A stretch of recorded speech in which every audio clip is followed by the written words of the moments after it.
السلام عليكم، مرحبا بكم مع وصفات ملكة الطبخ. اليوم نحضروا مع بعض كيكة بالماء والكاكاو اللي تجي بزاف بنينة وسهلة في التحضير تاعها وما فيهاش مقادير بزاف، وتجي بزاف خفيفة وزاكية. كما كنتوا تشوفوا جات اسفنجية وجات بنينة. تفضلوا معايا تشوفوا المقادير وطريقة التحضير. عندي 3 حبات بيض يكونوا كبار، نص كاس سكر. بالنسبه للناس اللي يحبوا بنة الكاكاو واللي يحبوها حلوه يديروا كاس غير ربع، ونضرب مليح حتى يذوب السكر. نزيد نص كاس تاع الزيت، نضرب مليح. عندي كاس ماء بارد ومغرفه تاع الماكله نسكافي.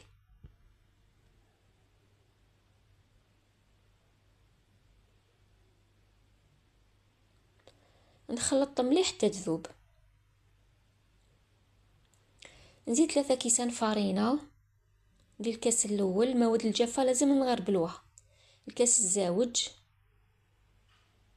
الكاس المعياري نعبرو بكاس واحد نديرو به كلش، وزدنا الكاس الثالث تاع الفارينه.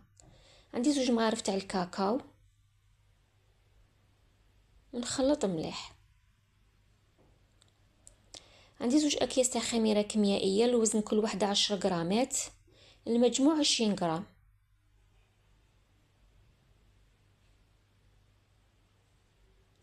نخلط مليح. نزيد مغرفه تاع الخل، نعبر بالمغرفه تاع الماكله.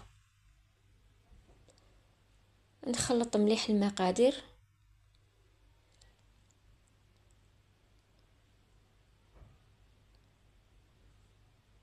هذه هي النتيجه اللي تحصلنا عليها. نفرغ الخليط في المول اللي دهنته بالزيت ورشيته بالفارينه.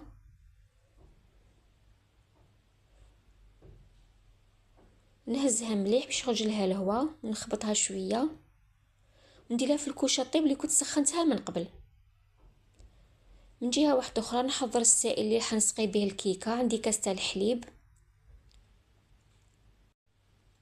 مغرفه تاع الكاكاو، مغرفه صغيره تاع القهوه نسكافي. نخلط مليح. الكيكه بعد ما طابت نثقبها باش تشرب السائل اللي حضرته ونسقيها.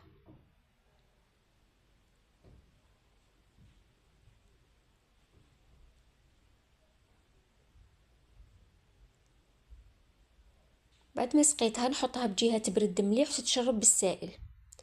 من جهه واحده اخرى نحضر الكريمه. عندي 2 كيسان حليب،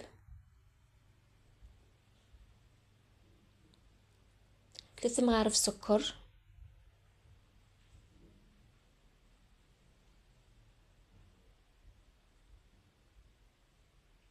عندي الكاكاو ندير 2 مغارف، ومغرفه مايزينا.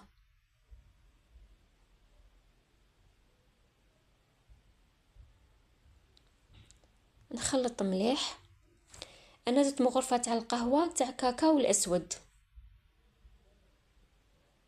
الكيكه بعد ما بردت مليح قسمتها. الكريمه بعد ما حطيتها فوق النار نقعد نحركها حتى تثقل. ما لازمش نبعدو من قدامها لاخاطش تلصقنا.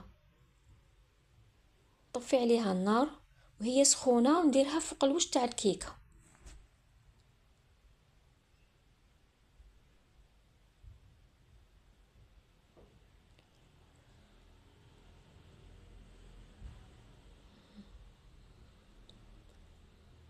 نخليها تبرد مليح ونقسمها.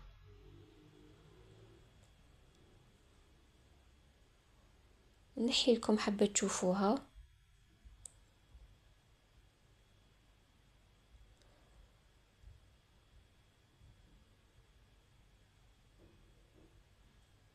نحيوها غير بالعقل.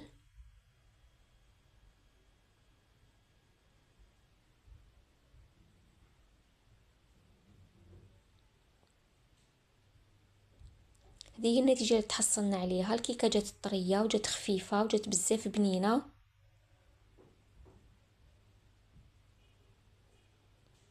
جربوها مش حتندموا عليها، جات بزاف خفيفه. ان شاء الله تعجبكم ونتلاقاو فيديو الجاي ان شاء الله.